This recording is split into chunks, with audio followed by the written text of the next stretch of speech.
Hi, I'm Pat Watson, Superintendent of Bloomfield Hills Schools, and welcome to our informational bond session today on June 17th, 2020. Looking forward to spending some time with you this afternoon to talk about the bond, what's currently going on, and then I appreciate all of you that have sent me so many different questions that are kind of on your mind. First and foremost, I hope you and your family are doing well. I know we had a huge interruption with COVID-19 and everything that it's meant to everyone. And so I hope, again, this finds everyone doing extremely well and that your family is all safe and healthy. So as I started to look at the bond and what it means for our school district, I also did a little research. And I wanted to make sure I understood where we were and where we were going. If you remember, I was brand new in January of 2020, started out and had a chance to visit so many new buildings and got a chance to look at the high school and see what that looked like, the remodel, and then look at some of the other buildings. And as a new person, I did not realize that some of the buildings were built in the late 50s and late 60s. So one of the things I really wanted to know, and the Board of Education was great about filling me in, and community members and other key stakeholders in the district, is how did this plan get started? How did we come up with the idea that we should go for a bond? And kind of, what was the work that was done? I was very happy that over the past 6 years to find all kinds of information. There were years of research, the master property plan, working with the community, analyzing the current state of our buildings, and looking at enrollment projections. And to me, it was obvious that going for a bond was a long time coming, that so much has been spent on making sure that the school district was a good steward of the money, which is incredibly important to have fiscal responsibility. So I was beyond pleased that not just our current board, but former board members as well made sure that the money went into education. And in doing so, some of the updates that maybe could have been done were kind of postponed until they absolutely had to be done, which is kind of where we are now. And I completely understand and agree with why that decision was made, because at the end of the day, educating our children is the number one and most important thing that we can do. I also have a lot of emails, people asking like some of the critical needs. Our buildings that were built in the 1950s and 60s really don't fit the model of instruction that we're trying to do now when it comes to a 21st century education. So think of having that old Buick car, and it's great, you've taken really good care of it, but no matter what repairs and things you do, you're not going to have power steering, you're not going to have power brakes and power windows and air conditioning, or maybe even a radio. It's still going to be that old 1950s Buick. And it really wouldn't work on the road to the extent we would want it to work today compared to what a modern car would look like. And so I kind of use that analogy when talking about our buildings. They really have served their purpose really well for what a 1950s and 60s education looks like. As we move to more experiential-based education that requires more flexibility, more movement, students interacting more within smaller groups, then building out into a little larger group, and then building out into a little bit larger, and then back to the full class. And having that type of flexibility, we need spaces that are going to provide that and not be as rigid as the standard, here's the square footage of your room, here's where your desk goes, and here's what you need to do. And we needed that flexibility well before COVID-19, and we need it now more than ever. We know that no matter what we return to, whether school looks normal or not normal, or what the new normal is, we know moving forward, the expectations of how best to educate our children will require us to have buildings that are multifunctional, that can serve multi-purposes.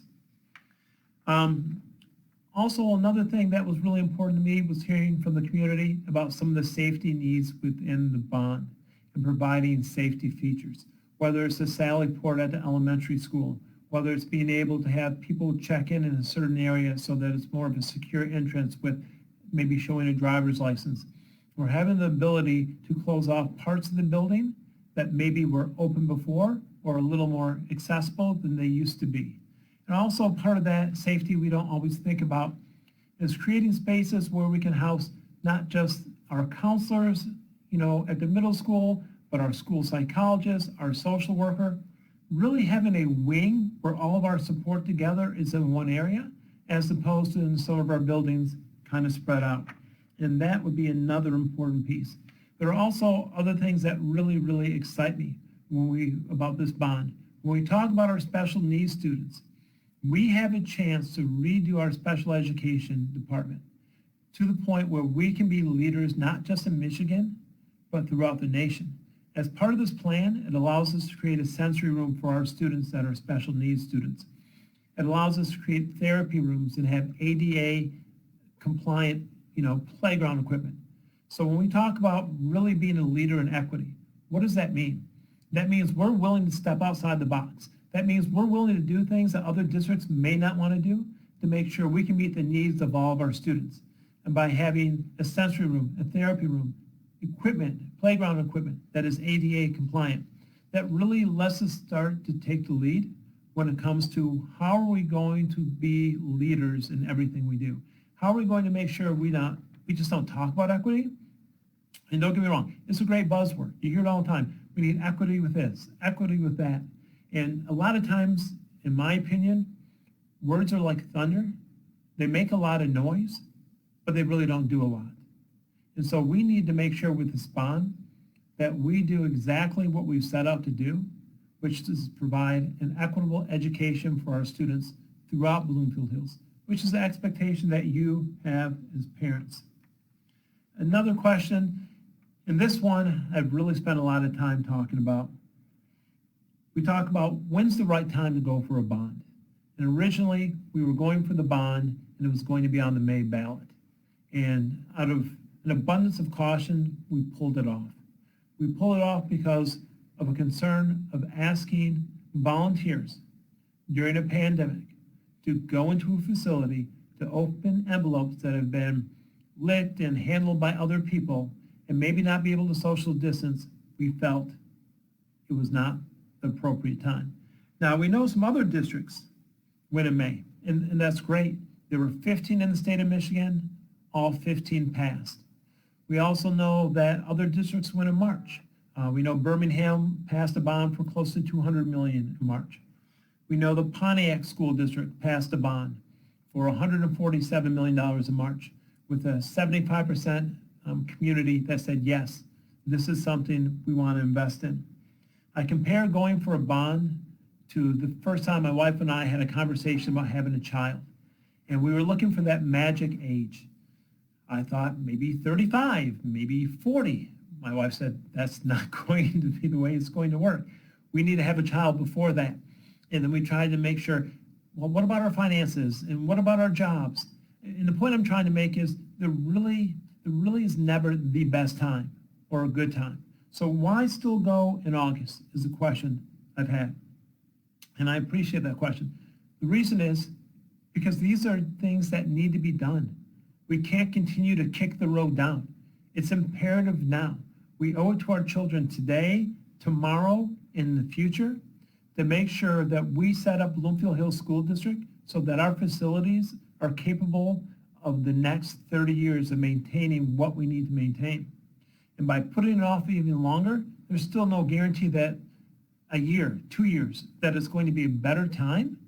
All we're doing is then we're taking away the critical needs that need to be taken care of now and pushing them down the road, which is something we can no longer afford to do. It also allows us to reconfigure our schools back to K-5, 6-8, and 9-12.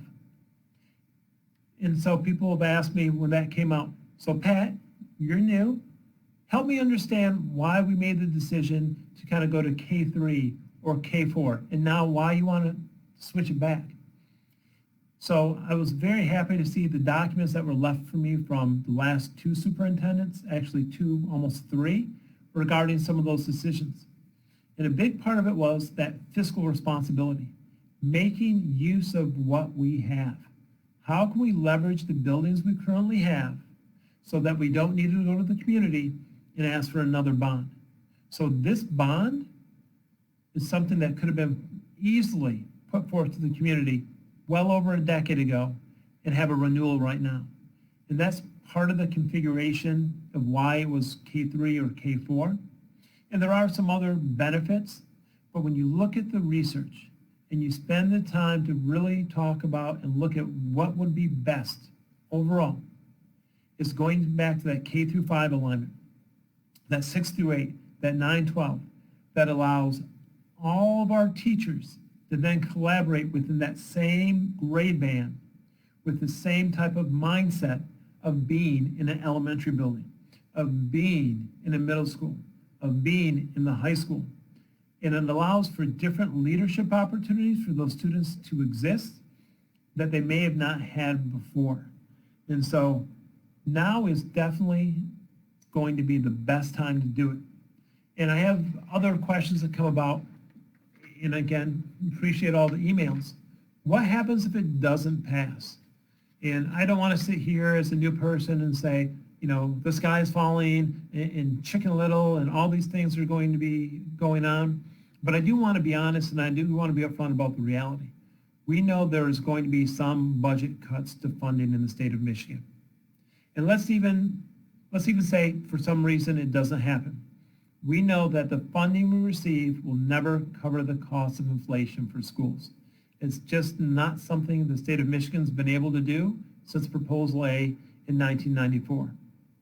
If we don't have the money from the bond to improve the facilities, as things break, as things need to be upgraded, which we know they already do, as we need repairs, we're going to have to do that. And there's two separate funds. There's the general fund, and that's what we use to educate your wonderful children in the school district. Without the bond, we need to take money from the general fund and then use it for these repairs, leaving less money for education. Again, not trying to paint a picture of doom and gloom, not trying to say, you know, this is a strong arm technique, just trying to be honest. That is the reality. The other question people say, okay, Pat, we'll give you the money for the bond, but how do we know you're not going to do this with it and you're not going to give everyone a raise and you're not going to do whatever you decide you would like to do with it instead of what you told us? A couple things with that. With a bond, by law, there are only certain things we can do with that. Technology, infrastructure upgrade. It can't be used for salaries. It can't be used for benefits. So that is completely off the table. Even if I wanted to, it's illegal. It is absolutely not an option whatsoever. If you haven't had a chance to kind of see the plan or really spend time looking at it, now that we are kind of in summer, whatever summer's going to be this year for all of us, please go to the district website. Look at the information on the bond. If you have questions, reach out to me directly. I'm more than glad to either A, answer it, and a lot of times I don't know the answer. And if I don't, I'm more than happy to get the answer, get back to you so we can have a dialogue about it. Another question that's come across is kind of what did we learn from, you know, the construction of the high school over the time? And one thing that was loud and clear, and this is, again, many comments from the community, is we don't want a complete tear down and build all brand new, shiny new buildings just so they look really nice and build the next Taj Mahal. The message from the community and what was learned from the high school is that we really, really need to make sure we utilize the properties we have. So if you look at the plan, it really is maximizing the dollars we have, not building all new, and using our great locations, our great properties, and making them 21st century learning environments. And that includes going from 3 middle schools to 2. And so the question is, why do we need to go from 3 middle schools to 2? There are numerous reasons. One, it's definitely more cost effective. 2, our middle schools are not at capacity the way they are if we're in a 6 through 8 configuration for our schools. And we also need to look at the curriculum piece. We want to continue to offer as many opportunities instructionally as we can to our students. And I'll give you band as an example. With 3 middle schools, if we have 12 kids in one, 11 in another, and then 14 in the 3rd middle school, very difficult to try to run 3 separate band programs and build it up. But if you take those same number of students and you divide them into 2 middle schools, we now have the opportunity to run band. Not only can we run band, with the upgrades, we can now have an actual practice facility for them all to work together. I was surprised at one of the middle schools coming in again as a new person and seeing some of the band members, they're in the hall, they're in one room, they're in another room, because there may not be enough room in the current configuration to hold everyone in there. Also, questions about the Losser property, as far as why is that a good location for the middle school? And why was part of it torn down? So let me talk about why Losser for the middle school.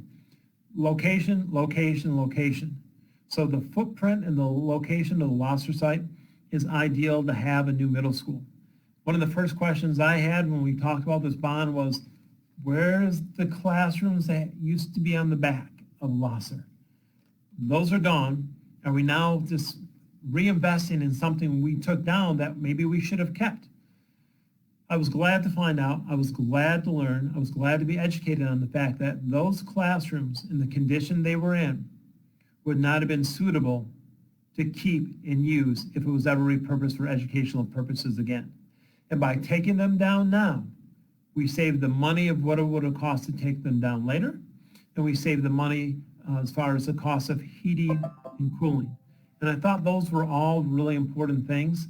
The other thing I heard about Losser, and this was a couple emails, and I was glad to find this out as well, is that Losser is going to sink, and then one day it's just going to fall into the ground and have a sinkhole. Talking to Mr. Goby, who's in charge of our facilities, was able to find out that it is not sinking. There was some settling. It is definitely a stable school. It is not going to fall into the ground and become a sinkhole one day. Another question that's come up, how do we maintain our properties? And the question about, we passed the sinking fund. Where is that money going? So a sinking fund was passed a couple years back, and it's roughly $2.5 to maybe $3 million a year. That money is included for upgrades as well. Unfortunately, that is just for maintaining the items that come up as needed. It doesn't account for the critical needs that need to be done, and then on top of that, the improvements that need to take place. So one of the questions I wanted to find out was, why was the sinking fund so low? I was coming from a different district that had a larger sinking fund. I look at some of the other sinking funds, including one school district that's about 45 miles from here that has $600 million in a sinking fund and a $1 billion bond.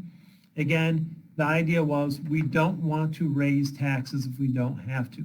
We're going to ask for what we need to just get by. And that's kind of what the sinking fund is set up to do. Which brings me to the other point. When people hear $200 million, that's a lot of money. I mean, to me, $20 is a lot of money. So why $200 million?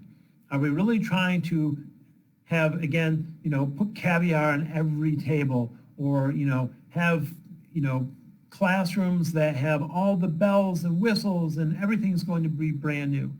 That, again, that's not the case.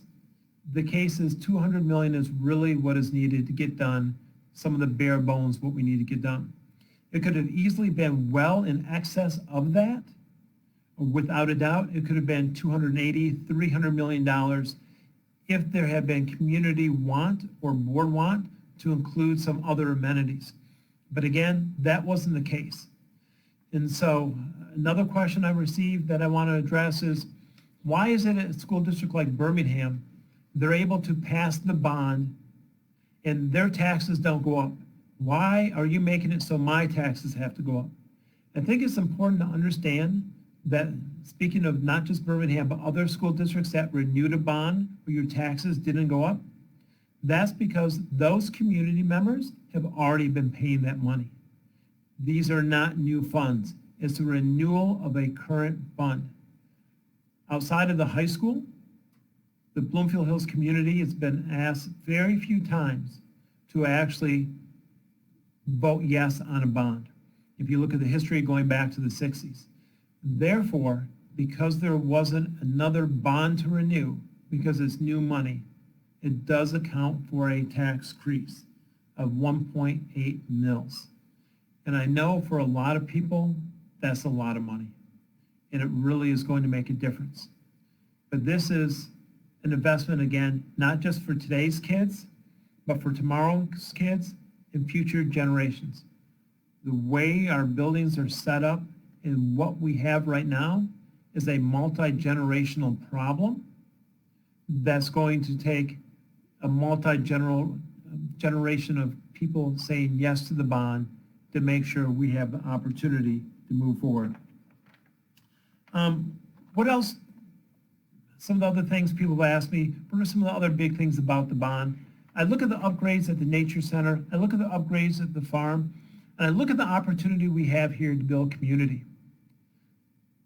At some point, Bloomfield Hills is going to go through a large turnover of some retirees deciding to sell, and we want younger families to come in and bring their children.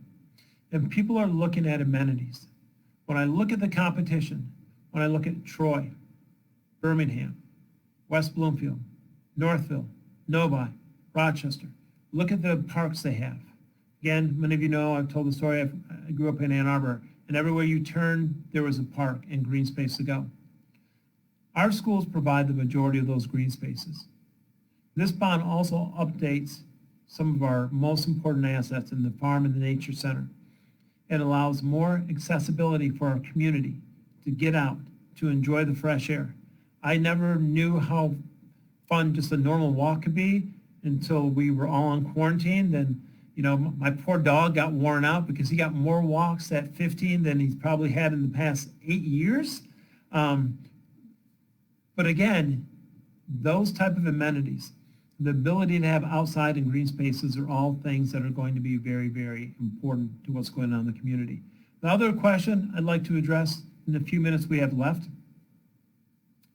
is that quite a few questions from the people that live in Fox Hills and what's going to happen to that property. That is a decision that would be made by the Board of Education afterwards. And I think it's really important that everyone understands that the community is going to have the opportunity to provide input. It will not just be a unilateral decision. It will be a community input, a community effort. And I know that's concerning to a lot of people, and a lot of people want to make sure there's going to be green space there.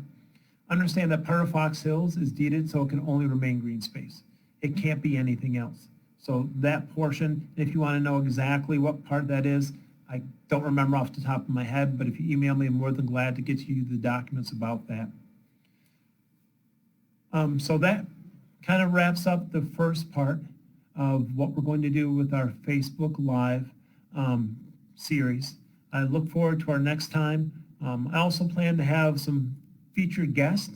I'll kind of leave that as a surprise as to what person may or may not be on. And I'm also hopeful that we'll be able to have a couple students on so they can share what it would mean to them to be involved. Again, thank you for your time. I know you're busy. I appreciate the opportunity.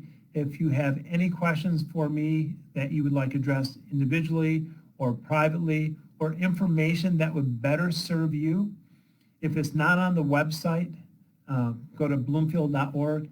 Please email me at pwatson@bloomfield.org. Even if you just want to talk about it and you have questions. So Pat, tell me about the 2 middle schools. What is it going to look like when my kid gets there?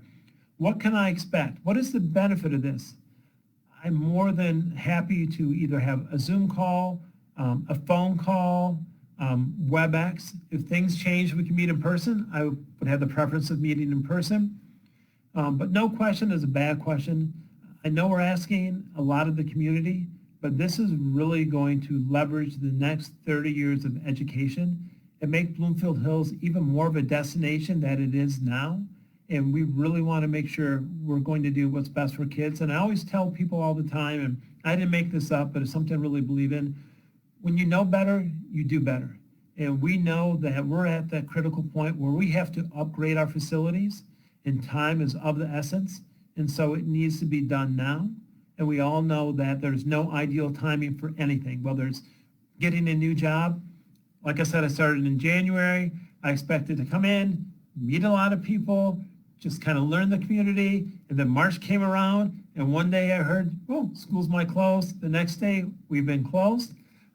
The benefit of that is I've got an opportunity to meet a lot of you and get to know you a lot better because we've been able to communicate more directly.